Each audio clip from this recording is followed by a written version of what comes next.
Estamos de volta com o Bom Dia News e no período do BR-Obró, o Piauí registra um número assustador de queimadas em todo o estado. Estão sendo registradas, em média, 82 queimadas por dia. Somente nas 2 primeiras semanas do mês já foram registradas 1.160 ocorrências, uma média de 82 por dia, segundo o Instituto Nacional de Pesquisas Espaciais, o INPE. Este número coloca o Piauí como o segundo estado brasileiro com o maior número de focos de incêndio em área verde do país, ficando atrás somente do estado do Pará, que já teve 1.574 ocorrências.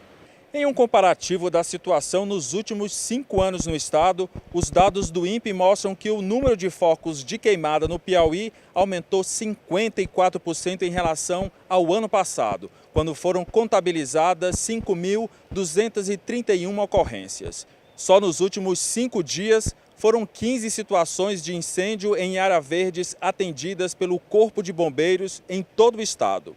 Mas apesar de preocupante, a situação do Piauí ainda é considerada controlada, se comparada com a do estado do Mato Grosso, por exemplo, que apresenta um cenário crítico, tendo registrado mais de 16 mil focos de incêndio em vegetação ao longo de 2018. Além do estado como um todo, uma região tem chamado a atenção do Corpo de Bombeiros e do Poder Público em relação às queimadas. É o município de Sebastião Leal, a 406 quilômetros de Teresina. São 59 pontos de fogo, o que coloca a cidade como a 10ª cidade brasileira com o número de focos acumulados. O Corpo de Bombeiros pedem às pessoas para evitar que joguem lixo em locais inapropriados, como terreno baldio, por exemplo, e que também evitem fazer queima para limpar a área para plantio.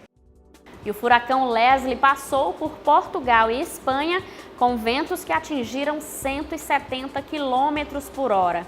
Foram muitos os transtornos causados, como famílias desalojadas, estruturas derrubadas e árvores caídas. Mais informações com a nossa correspondente internacional, Elisângela Carvalho. Ainda na sexta-feira, uma mensagem foi enviada aos celulares dos portugueses, alertando para a passagem do furacão Leslie pelo continente português.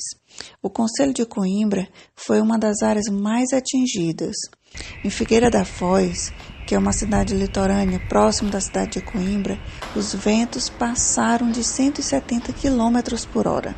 Por todo lado, e não apenas em Figueira da Foz, mas como na cidade de Coimbra também, em cidades próximas, os relatos de telhas que giram veículos, partiram vidros, árvores caídas nas ruas ou bloqueando estradas e sujeira espalhada pelas diversas ruas eram muito comuns.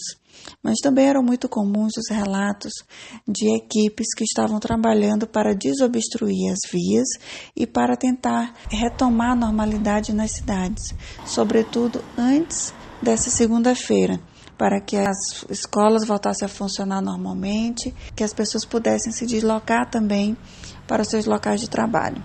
Sem dúvida, é um cenário assustador. Mas a comunicação antecipada do furacão, assim como as informações e orientações de como proceder antes, durante e depois da passagem de Leslie, dão uma segurança muito maior, até mesmo para quem nunca tinha presenciado um fenômeno como esse. Ainda assim, até mesmo os portugueses que já viram situações semelhantes afirmaram que há muitos anos não se via um furacão ou uma ventania tão forte como essa. De fato, surpreendeu a todos. E a gente espera que realmente demore muito para acontecer novamente. E essa edição do Bom Dia News fica por aqui.